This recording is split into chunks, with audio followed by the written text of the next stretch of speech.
Урматтуу коллегаларым, ардактуу маалымат каражаттарынын өкүлдөрү, саясат үчүн 7 жыл өтө эле аз убакыт экен, бирок 24 саат өтө көп экен. Мен буга мына бүгүн толугу менен ишенип олтурам. Анткен себеби ушул жылы менин саясатка келгениме 7 жыл болду. Анын 5,5 жылын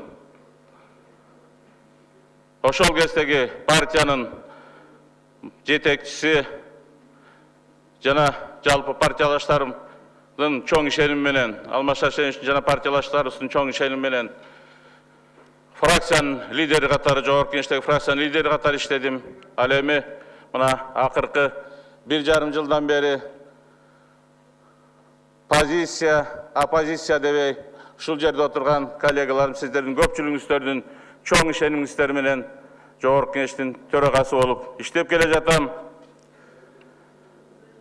Албетте, ошол 7 жыл мурда саясатка келгенимде партия менен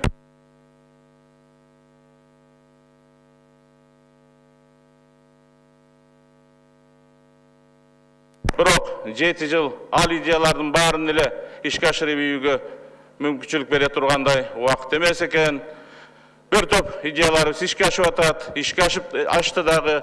Бир топ программалар бүгүнкү күндө мамлекетте ишке ашты. Бирок ошол эле мезгилде дагы ишке ашыра турган программадагы конкреттүү пункттар, идеялар бар. Аны үчүн 7 жыл жетерсиз болуп чыкты. Ошондой эле 1,5 жыл мурда мен жогорку кеңешке төрага болуп келген учурда дагы ушул улуу трибунадан туруп жогорку кеңештин өнүгүшү боюнча жогорку кеңешке байланыштуу мен өзүмдүн конкреттүү ойлорумду, идеяларымды айттым эле.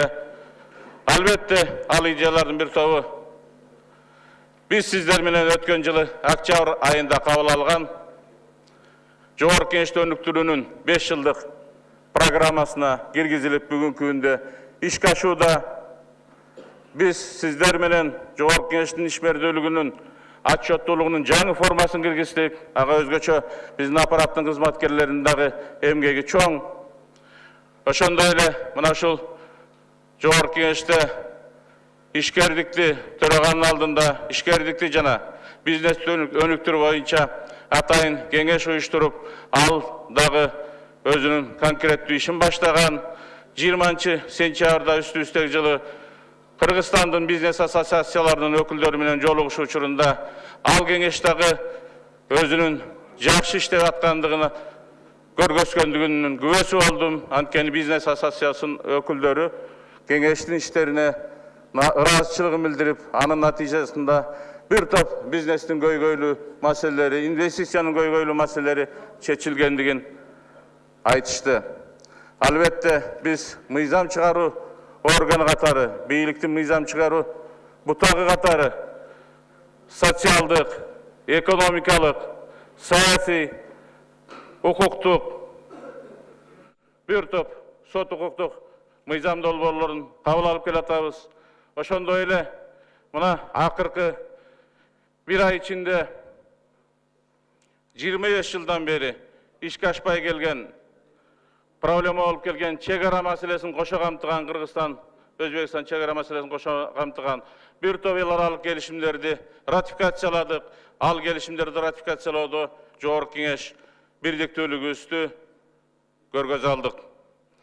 Деги эле эл аралык уюмдарда мүчө катары Кыргыз парламенти өзүнүн татыктуу ордун көргөзгөнгө жетише алды.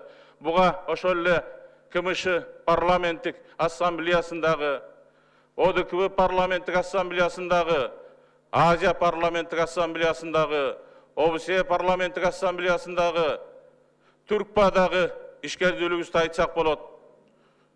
Биздин ошол жерлердеги жасап аткан иштерибиздин бир гана мисалы катары мынакей 13 октябрда Санкт-Петербург шаарындагы КМШ парламенттик ассамблеясынын учурундагы кезектеги сессияда ошол жердеги биздин Кыргыз парламентинин жасап аткан иштеринин ар бирине Ал парламенттик ассамблеянын төрагасы Матвиенко кеңири токтолуп, ошол күнкү КМШ өлкөлөрүнүн парламенттик ассамблеясын Кыргыз парламентинин бенефиси катары белгиледи.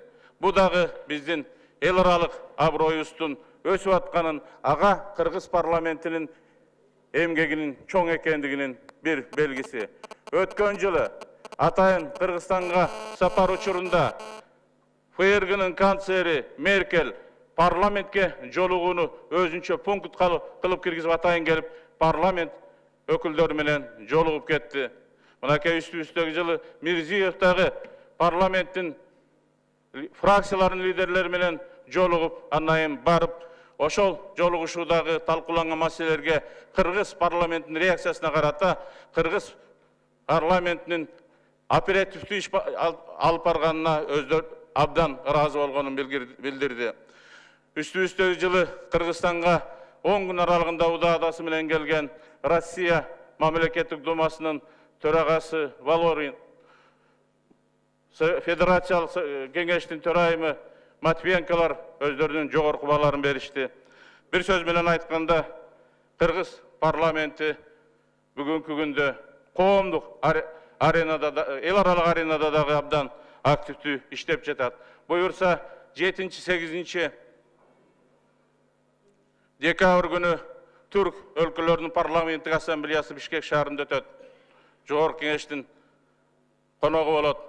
Ал эми өткөн жылы удаадасы менен 2 жолу келген ОБСЕнин парламенттик ассамблеясынын бүгүнкү жетекчиси Кристина Муттонен Кыргызстандын парламентинин иши менен таанышкандан кийин ошол парламенттик ассамблеяда чоң колдоо көргөзүп, Кыргыз парламенти ОБСЕнин парламенттик ассамблеясынын 18-жылкы күзгү сессиясын кабыл алууга даяр деген ишенимин билдиришип, чечим кабыл алышты.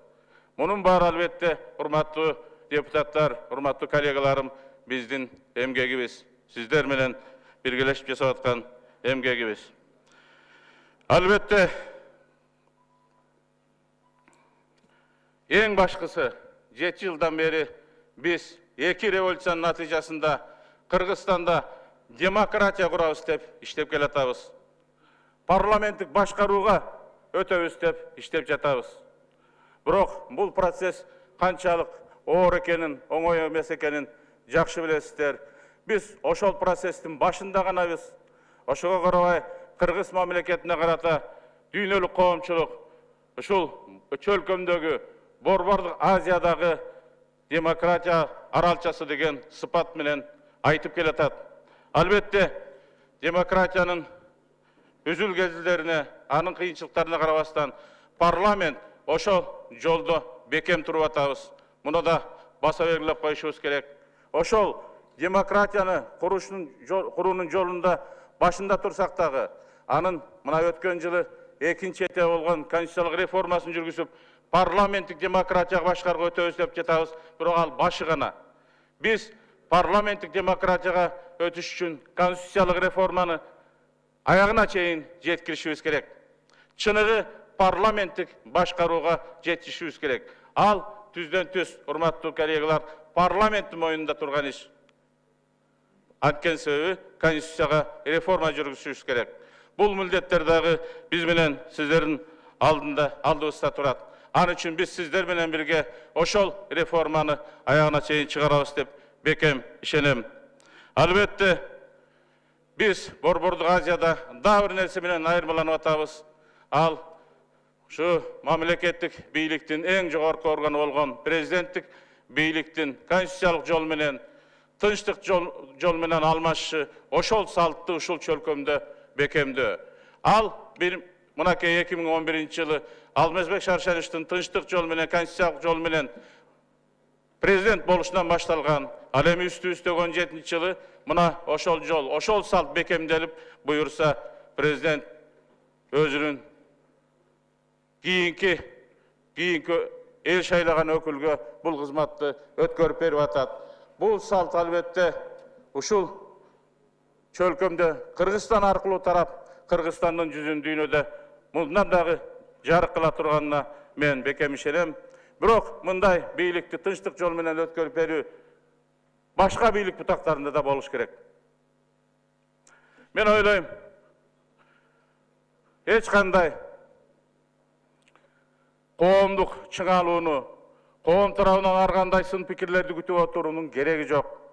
Jakşynakay iştep atıp, eger de ошондой kırdaal düşülse, sözsüz türde biylike sayasatçı kantip gelүү, kantip oşo biylикти saптap kalууну gana emes, oşol biylикten kantip ketүүnü dagı bir saltqa aylandırışыбыз керек деп oylayım. En başkısı, hurmatlı kollegalarım, en başkısı, uşul 1,5 yıl içinde men sizlerin işeniňizlerdi toluğu menen atkaruga hareket kıldım. Pozisiya je opozisiya dep hiç biriňizlerdi bölgön jokmun. Anı basıp bere turgandagı sizler. Albatta menin al pozisiyam birölerge jagışykdymal, birölerge jakbaşykdymal. Birok bul demokratiyanın prinsibi, alemin demokratiyanın en başka prinsibi mыйзамдуулуктун saktalışı. Mına oşonduktan sayasi konjunkturaga karabastan, oşol kırdalga, uçurdagı kırdalga karabastan men hiç kaçan, hiç bir komitetke dagı, hiç bir bölümge dagı, mınaki aparat oturat, aparatka dagı, aparattın bir da hizmetkerine sayasi konjunkturaga karata iş kılууga tapşırma bergen jokmun, buyruk bergen jokmun. Bardyk derseni mıйзам çeginde jasoonu talap kılıp gelattım. Men oylayım, bul dagı bizdin Kırgızstanda salt bolup kalış gerek. Dal oşol salt bekemdelse bizde Kırgızstanda demokratiya jengip çıgat dep bekem işenem. Albatta biz men özgöçe mına uşul bugünkü akırkı prezidentlik şayloo baştalardan aldında baştalgan Kırgızstandagı jalpı sayasi temperaturanın götörülüşü buna bugün düşüp gelatat. Ankesi el özünün жаңы prezidentin şaylap aldı. Birok al temperatura toluğu menen düşüş üçün men dagı atstavkaga ketişim tuura bolot degen çeçimge geldim. Jana en başkısı menin sayasi konjunkturadan emes, mıйзамды sıyloodon gelip çıkkan pozisiyamdı jaktırбаса dagı koldoga alıp gelgen bardyk güçlerge, bizdin өлköbüzdün prezidentine, hurmatlı kollegalarım, sizlerin har biriňizlerge, aparatka, ökmötke, özgöçe jurnalistlerge demokratiyanı tutkan, demokratiyanın önügüş üçün salım koşup gelatkan jurnalistlerge degele menin pozisiyamdı tuğra dep, pozisiyamdı sıylagandardyň bardygına özümdün öte tereň rahatçılığımды bildirem. Al emi 24 saat öte köp eken dep atkanım, mınakey men atstavkaga ketem dep çeçim kabul algan akırkı 24 saat içinde sizlerin araňızlardan bir top kollegalarım menin kabinetime gelip menin ketpeşimdi suranıştı, menin jazap atkan işlerime jakşı baalaryny berip atjat, meni koldop atjat. Al emes men getsem orduma talapker bolot dep atalып atkandar, je özüme tüz gelişip, je menin öte jakyn adamdaryma gelişip, oşol menin bugünkü pozisiyamdy syylay turgandyklaryn, meni menen iştö har daim jagындуу bolgonduklaryn, menin tutungan pozisiyam, karmangan prinsiplerim tuura ekenliklerine tazim kıla turgandyklaryn aytkan üçün men sizlerge oşol aytkanlardyň baryna başyn diýip tazim kılam.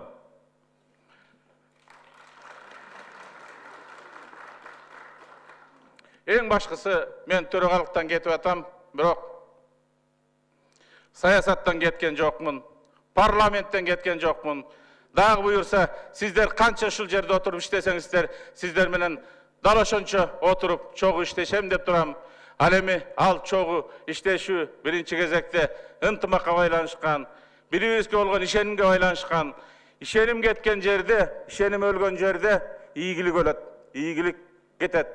İşenim ölgön jerden ümit öçet. Biz bir-birimizге ишенсек, biz демократияға ошол алган багытыбызга ишенсек, анда ошонун баарына жетишебиз. Ал үчүн мен сиздердин баарыңыздарга чын денсаулык каалайм. Ишиңиздерге ийгилик каалайм. Үмүтүңүздөр ар дайым жап-жарык болуп, жанып турушун каалайм. Жакшылык каалайм. Бар болуңуздар.